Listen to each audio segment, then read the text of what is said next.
AOC Indonesia memang suka punya kebiasaan untuk goyang-goyangin harga monitor di pasaran Indonesia dengan cara masukin monitor mereka yang memiliki value yang tinggi dengan harga yang cukup murah, tapi dengan kuantitas yang cukup terbatas. Yang kemudian itu ngebuat orang pada ngomongin monitornya dan nunggu-nungguin nih, kapan kira-kira restocknya. Tapi kemudian AOC akan masukin unit pengganti yang memiliki spesifikasi yang mirip-mirip dengan monitor sebelumnya sebagai alternatif. Dan tentunya dengan harga yang agak dinaikin sedikit lah. Seperti contohnya monitor AOC 24G2E, monitor 24 inch IPS 144Hz yang pada bulan Maret sampai April 2023 kemarin dijual AOC di harga 1,9 juta. Nah, tapi setelah itu unitnya nggak restock lagi. Dan pada akhirnya AOC merilis alternatifnya, 24G2 SPE. Monitor IPS 165Hz yang punya harga di angka 2,2 juta. Pada awalnya gue ngeliat monitor AOC 24G2 SPE ini ya biasa aja gitu, nggak menarik-menarik banget. Karena harganya ini mepetin banget dengan monitor kakaknya, yaitu AOC 24G2 SP yang memiliki spesifikasi yang sama, tapi dia punya full ergo stand. Tapi hal itu berubah setelah kemarin AOC nginfoin ke gua kalau unit 24G2 SPE seperti yang ada di belakang gua ini pada bulan Agustus akan diturunin harganya 300.000 menjadi 1,9 juta.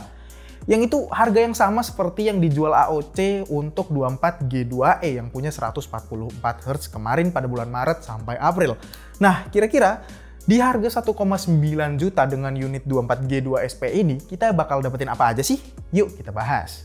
Nggak berbeda jauh dengan 24G2E yang sebelumnya, 24G2 SP ini punya desain yang sama seperti monitor gaming AOC pada umumnya.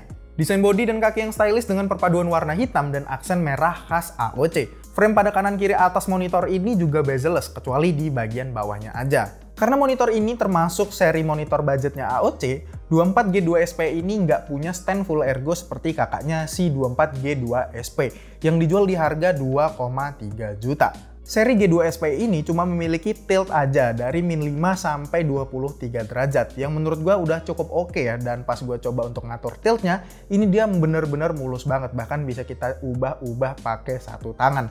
Dan untuk tinggi dari monitornya sendiri di sini menurut gua udah cukup pas ya, nggak terlalu bermasalah seperti monitor yang kemarin kita review dari Asus VG249Q1A atau QM1A yang kakinya itu pendek banget, itu monitor ceper itu cuy. Tapi kalau kalian ingin punya full ergo, kalian bisa tambahin monitor ARM sendiri. Karena monitor ini juga udah punya bracket mounting VESA 100x100 di belakangnya. Tapi setelah dihitung-hitung, cost untuk beli monitor G2 SPE ini ditambah bracket Oximus, kayaknya mending langsung beli 24G2 SPE aja sekalian. Karena udah dapat full ergo dari sananya cuy. Jadi memang kelihatannya 24G2 SPE ini lebih ditujukan memang untuk orang-orang yang fokus mengejar refresh rate dengan budget yang ngepres. Monitor ini sendiri punya refresh rate di angka 165Hz. Ada sedikit peningkatan ya dibandingkan dengan 24G2E yang cuma punya 144Hz aja. Dan untuk portnya sendiri di sini udah cukup lengkap, ada DisplayPort 1.2 dan juga dua buah HDMI 1.4. Yang di sini kalau kalian pakai HDMI itu ngelimit refresh rate-nya jadi 144Hz aja. Dan di sini masih ada satu buah port DSUB atau VGA. Yang gue nggak ngerti ya, kenapa masih ada port zaman penjajahan di monitor gaming dengan refresh rate 165Hz ini. Padahal port DSUB ini kalau kita coba cuma mentok di refresh rate 60Hz aja. Selain itu kita juga udah dapetin audio jack yang udah wajib ada lah pokoknya untuk kita bisa colok headset gaming kita biar jadi lebih dekat. Tapi sayangnya karena monitor ini harganya sudah di-price jadi murah banget, monitor ini nggak punya speaker internal. Jadi kalian nggak bisa pakai untuk dengerin musik setelah kalian gaming match keras gitu. Monitor ini sendiri diklaim memiliki color gamut di angka 125% sRGB, yang mungkin bagi beberapa dari kalian akan ngerasa monitor ini warnanya akan sangat saturated atau warnanya akan terlihat terlalu pekat gitu. Tapi di sini AOC punya mode sRGB di monitornya yang limit color gamutnya di angka 100% sRGB. Jadi konten yang ditampilkan di monitornya itu kalau kontennya sRGB nggak akan menjadi oversaturated atau terlalu berwarna. Tapi sayangnya mode sRGB ini sama seperti monitor AOC lainnya akan nge-lock slider brightness-nya ke angka sekitar 90%. Yang itu berarti di angka sekitar 350 nits.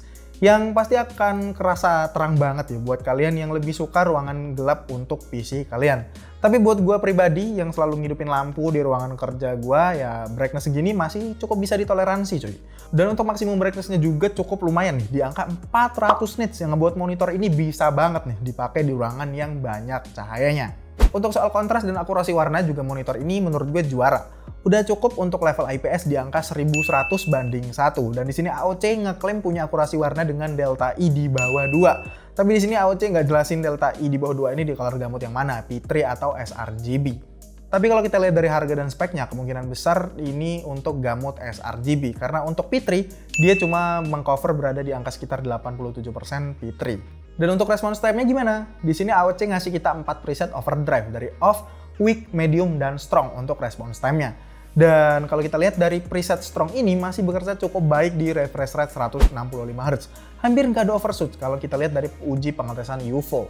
Spek monitor kayak gini dengan harga 1,9 juta sih makin nggak masuk akal ya. Dengan refresh rate kenceng, gamut yang luas, dan akurasi warna yang akurat ini.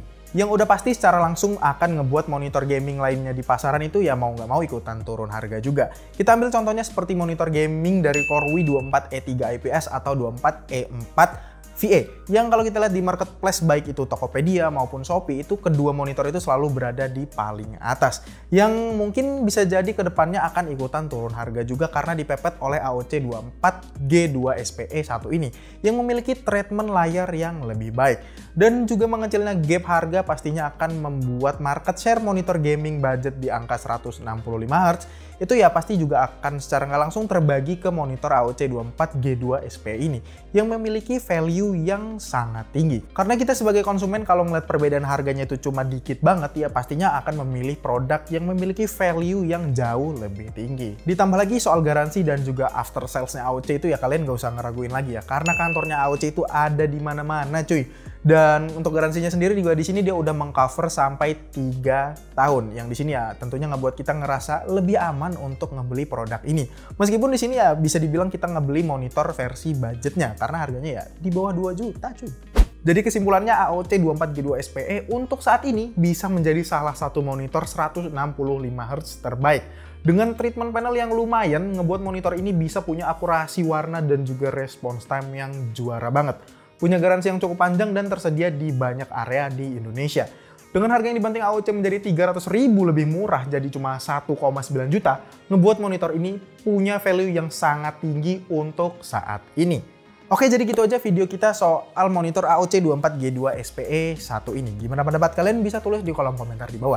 Dan buat kalian yang mungkin tertarik untuk memiliki monitor yang memiliki value yang sangat tinggi di belakang gue ini, bisa cek di official store-nya AOC atau bisa klik link yang ada di kolom deskripsi di bawah. Karena kita nggak tahu ini stoknya ada berapa. Mungkin terbatas lagi, kemudian akan menghilang lagi, kita nggak tahu. Jadi kalian langsung check out aja di link di bawah. Dan kalau gitu sekian aja video dari gue kali ini. Sampai ketemu di video selanjutnya. Gue Raka pamit undur diri. Signing out.